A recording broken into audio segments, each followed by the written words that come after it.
Okay, beautiful, let's get into our review. So I was trying to tell you how we find chords in the first place. So that's with a working knowledge of at least the natural notes, which is to say the letters A, B, C, D, E, F, G, and starts all over again. So with that, two pairs of notes will always be side by side, E and F and B and C. E and F is first, that's why I listed it first. So the phrase goes, be cool, everything's fine, to remember that little mnemonic B, C, E, F, but E, F starts on this one. So side by side, E, F, side by side, B, C. So E, F, knowing those are both E and F. So when an E is in our bass, we make an E shape, and that's how we know it to be an E major, because it's happy sounding, versus E minor, taking that one finger off, is the difference between the third major or the third minor. Sorry. I'm not picking the right one. See, happy, that would be the major third. Minor would be the minor third. So sad sounding. You'll notice it's the same for every single one of them you learn over time. D, this is the third, so that one's the one that goes back one. You rearrange your fingers, but these two are the same from earlier. See, second and third, and then second and third. So it's just on the first string now or first fret instead of the second fret, so that's the minor and major. Minor of D, major of D, A major, same thing. This one's the third note, so this note is gonna be the one that goes back one. Rearrange your fingers, now you've got an A minor versus an A major. I just scooted it over, as you can see. So, talk about that more extensively another time, but to say the E and F like this, reason why is because there's your E major or E minor. If you moved your finger, like if your finger was like here for that E major and E minor, and then you moved it up one, now that's an F major or F minor, you know, with or without a middle finger, and it's because of this bass note. So your bass note is what makes your chord. So your bass note here for the F chord, or on the fifth string is the bass note for when you make like an A shape, because here's your A chord, right? Or A minor, whichever one you know right off the bat. You move it up one, that index finger moves up one, now we're at a B flat. Move it up one more, there's a B. And then so B and C are right next to each other. B major right here. Move it up one, here's a C major. Or I'll add the G. Hear it a little bit better for that's just a C where I'm adding the G on the first string instead of an open E. Okay, so there's many different ways to make chords. It all just depends on the sound you're going for, and that just depends on 1, 3, 5. So anyhow, so talking about the E and F, you've got 7 notes total: A, B, C, D, E, F, G. So if we were to start from like E, for example, E's would be E, F sharp, G sharp, A, B, C sharp, D sharp, E, but we'll talk about the sharps another time. But just to say, like, they have to be one letter of each: an E, an F, a G, A, B, C, D. Whether or not they're sharp or flat depends on the key. So for E, you've got the 1, 2, 3, 4, 5, 6. That's its actual scale, which you can find that even on one string by going root, whole step, half step, whole step, whole step, whole step, half step, and follow that rule everywhere for every major scale, that is, because that's its pattern: root, whole, whole, half, whole, whole, whole, half, root, whole, whole, half, whole, whole, whole, half. I'll slow it: root, whole, whole, half. Then you have a whole step, whole step, whole step, half step. So all this stuff to say scales are very important. We'll learn more about those over time, but I'm just trying to expose you little by little. So that E and F are side by side, but in the scale of E, E to F sharp would be the scale. E, F sharp, G sharp, A, B, C sharp, D sharp, E. Or if we look at it for C, for example, I know some people think C is a little bit easier to see. So the C is right here, E, F, G, A, B, C. Now that is because in the natural, meaning no sharps or flats pattern, you only do the letters, no sharps, no flats, like E to F, F to G, G to A, because they're a whole step, A to B is a whole step. B to C, though, is a half step. Gave you a little second there to think. And then C to D would be a whole step. D to E would be a whole step. E to F's are always a half step apart. So there's your E to F again. Remember your double dots section right here, E to F, or E to E, A, D, D, G, G, B, B, E, E. Those are all octaves. So you know that if you made it up here doing the E, F, G, A, B, C, D, and you didn't land on an E for that double, then you know you got off track somewhere. So that's just a little hint right there. So now let's try that and apply that to the A, and we'll go back to the scales in just a second. So the A, through A up here, like going A, B, C, D, no sharps, no flats, A to B are always a whole step. So A to B, that would be a whole step, because E to F, half step. A to B, a whole step. B to C's, though, are half step. C's to D's, whole step. D's to E's, whole step. E's to F's, half step. F's to G's, G to A, and we're back at the double dots. So good. And then you try the same thing for your D string. D to E is a whole step, right? And then E to F, half step. F to G, G to A to B, B to C. See, they're always side by side. C to D. And then you're back at the double dots. So D. And then trying to go backwards, knowing like that E, D, C, B, A, G, F, E. Had to think there for myself for a second. But yeah, those are good things to know, because then you can find, say, a song called for an F sharp, and you're like, oh, what's an F sharp? Well, you just think E, because E is your bass note, and you know the closest F sharp for a bass note is on the E, so E to F sharp, so there's your bass note. And it said if it has a little M, then it's a minor, obviously. So that would be an F sharp minor, because an E minor is just these two, right? The 5th and 4th. So if you barred it for an F minor, move it up one for an F sharp minor, you know, it's all just, it just keeps increasing throughout. So that's your E. I'll just keep showing you. So there's your F chord. On a full 6 is your F. Up 2 frets would be the G. Here's the similarities. That's your G chord.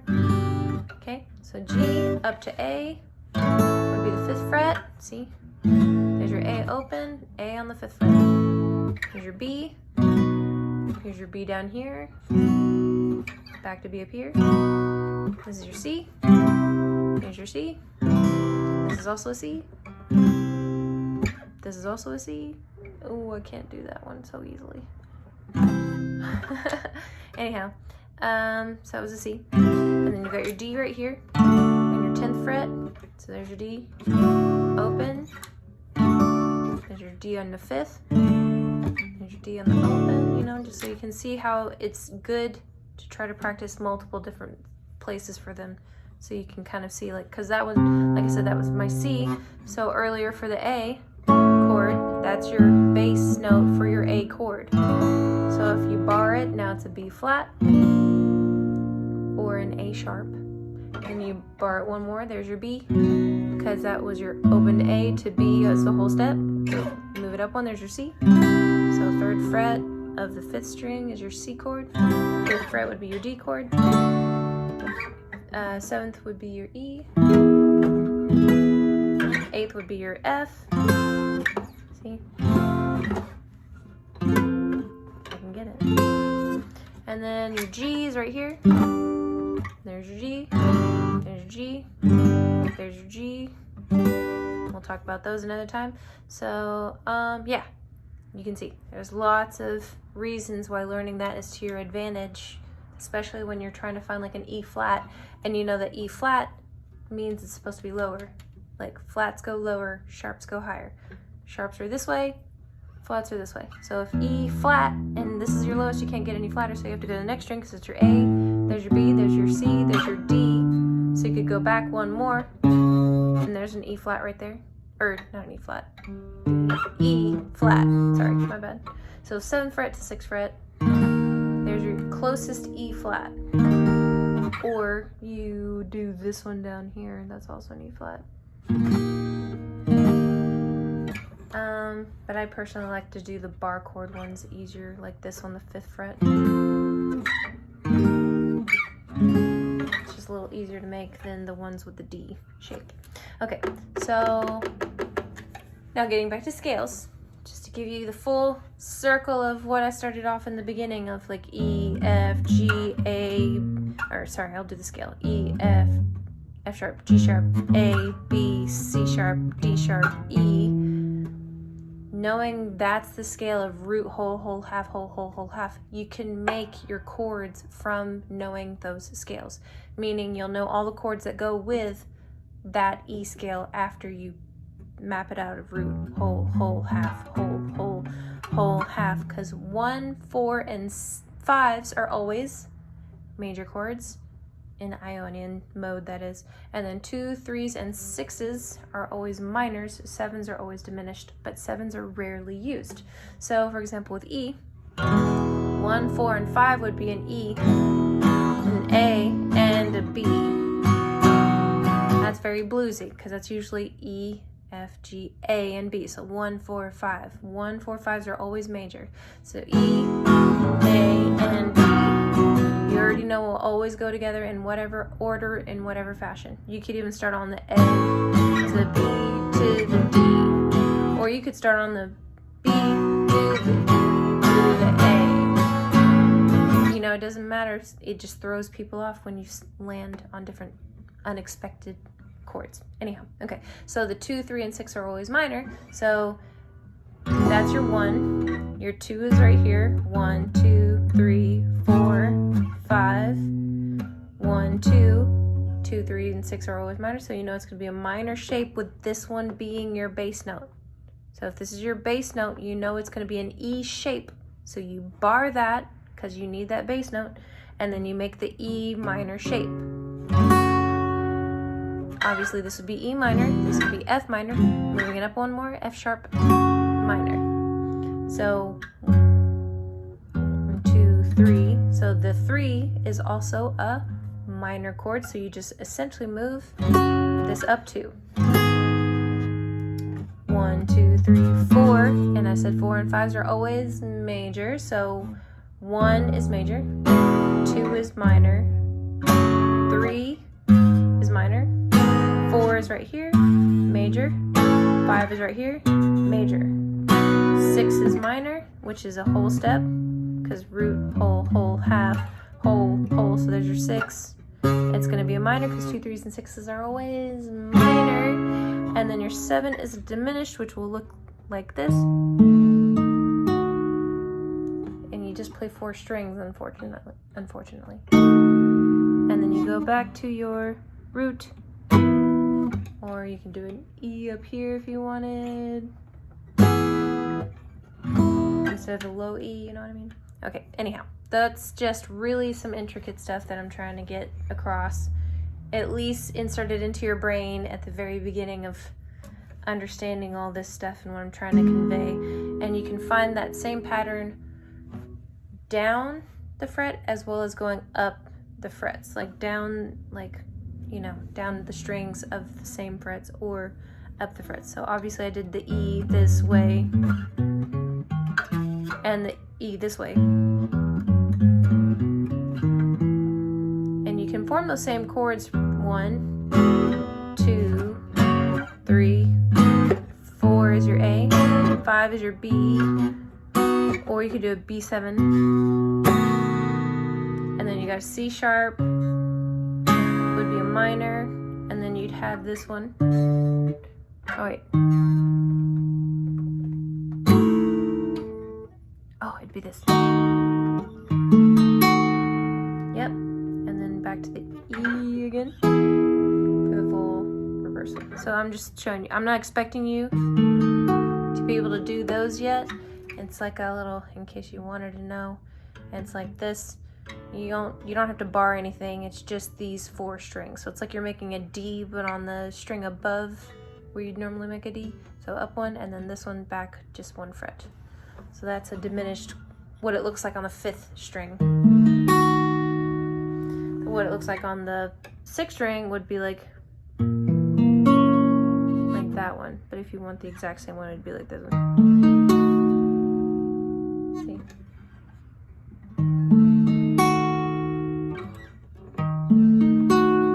Yeah. And then for this one, what a diminished would look like is like this. So you got that bigger gap versus like over here you had no gap in between the fingers. Same with no gap here. But here, yeah, you'd have to have the like that open. You could do it like that with those 3, or for a actual barred thing. I know I'm just rambling at this point, but I'm just trying to show you all the nuances of the different ways that chords are formed on each one. Yeah. So I feel like that's enough for now to inundate you with, to at least try to figure out how to form the chords that maybe you've come across an A flat, and you know that flats go this way, sharps go this way, so you find your A because you did the exercise of E, F, G, A, and you know flats are that way, so you go A flat. So there's your A flat, and you look to see if it says major. If it's major, you make an E major shape. If it's minor, you take that middle finger off like you're flipping someone off in the audience, and it's going to sound a little more ominous, and that takes practice. Now remember, with the bars, you just hold them down 1, 2, 3, 4, 5, 6. Try to get every string to resonate. Going up each string, holding them for a few seconds if they're not resonating, like really try to press hard. Also, adding on other fingers just to get used to that feeling again. If it's been a minute, that is. You know, and then you can take it off and try to get every single one to resonate. So that's a good exercise. And then also,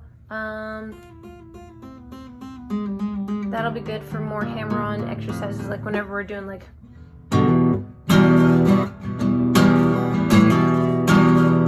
or for like painted black, like I think I was trying to tell you. You gotta get that. Ah! You know.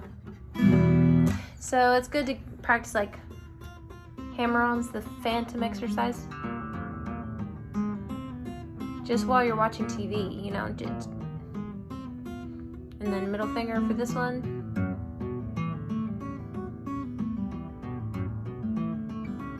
Ring finger. Pinky is not as necessary. You can do it. But you don't really use pinkies very much, but it's a good exercise.